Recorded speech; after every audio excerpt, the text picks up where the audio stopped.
Oh, baby. Ooh, boy. It's racing time! Before we get any further, I need to get some housekeeping out of the way. I was going to be doing shorts this week. It's a bit of a decompressor after the heavy, to say the least, video that was Conscript. But then this fell into my lap by surprise, so I made an executive decision to pivot and make a quick impressions video on this. So with that out of the way, all I gotta say is if you're anything like me, you like racing games, you kinda suck at them, and you really, really, really like going fast. I'm talking like rolling around at the speed of sound kind of fast. The kind of fast that has you checking, is the ceiling the ground or is the ground the ceiling kind of fast? This week, dear viewer, we're going to be taking a trek down to the track. We're going to find out what's good about Aero GPX. From the moment we start up, we're taken to a straight up menu, no muss, no fuss.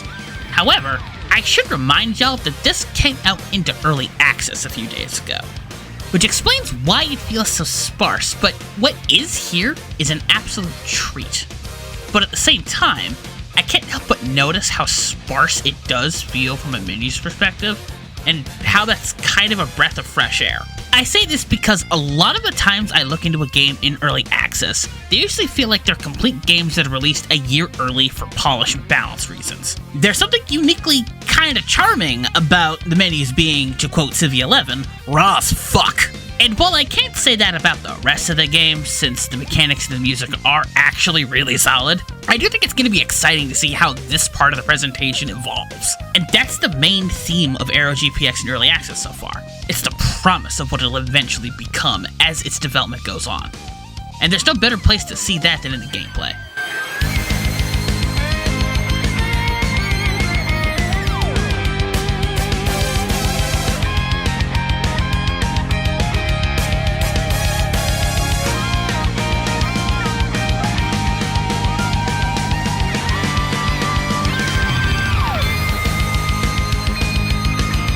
I spent so much of that intro that I forgot to talk about the game proper. Let's fix that. Aero GPX is a high-octane, high-speed, anti-gravity racing game developed by solo developer Aaron McDevitt. He, much like many other fans of Nintendo's F-Zero series, getting no new entries since F-Zero GX just went, "Fine. I'll do it myself." And the man actually went and did it like an absolute legend. The in-game tutorial is simple, but gives you a good handle on the mechanics. You got your standard acceleration, boost, drift, and strafe.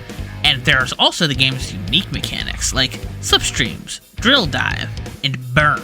Slipstreams make it so that your speed machine can straight up fucking fly, and there are sections of entire courses dedicated to this mechanic, and it offers a unique wrinkle to the idea of how it handles going fast. The drill dive is exactly what it says on the fuel canister. It's a spinning dive attack that you can use to get an opponent and just knock the fuck out of your way, and if you time your drill dive just right, you can get a small speed boost when you hit the track and the slipstream again. It's very nice. Finally, we have burn. Burn is the result of getting lit on fire by a pyrotechnics, which also causes you to jump. It works like Grey Health in a fighting game, but instead of the damage you take restoring itself over time, it ticks down because you're obviously on fire. And if the burn takes up all of your health bar, you go into a state called Final Burn. Aside from sounding like a sick-as-hell Kamen Rider finishing move, Final Burn causes the stats of your machine to kick into overdrive, significantly improving performance in all areas. But be warned, your HP is ticking down at all times when in this state, and will only stop when you either finish the race or flame out in a blaze of glory. That's the kind of risk-reward that I like seeing because of how fast you're going. Are you going to keep getting set on fire, or are you going to not risk it? I haven't used it much in the footage here, but it's a promising as hell mechanic. But if there's one thing that is perfect the way it is, it's the amount of control that you have over your speed machine and the controls in general. Speaking as someone whose familiarity with F-Zero begins and ends with only playing a bit of the original game on the Super Nintendo, God knows how many years ago, I will say that this feels like an idealized modern interpretation of that initial idea. With a bit of wipeout thrown in for good measure, you can glide and turn on a dime as the flight controls work amazingly, making for a smooth experience when doing the in-air segments of tracks. This makes for a game that feels fucking great to play. even in its initial early access state. This can be tweaked and refined as time goes on with all things in early access, but the foundations are so strong that I almost don't want it to. That's how good it is. And you can see the level of mastery I was starting to get when I was getting more comfortable with the controls, going from doing dog-ass terrible to doing pretty decent to winning races. Here's an example of me doing all three of those at the same time. 3, 2, 1, go!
Final lap!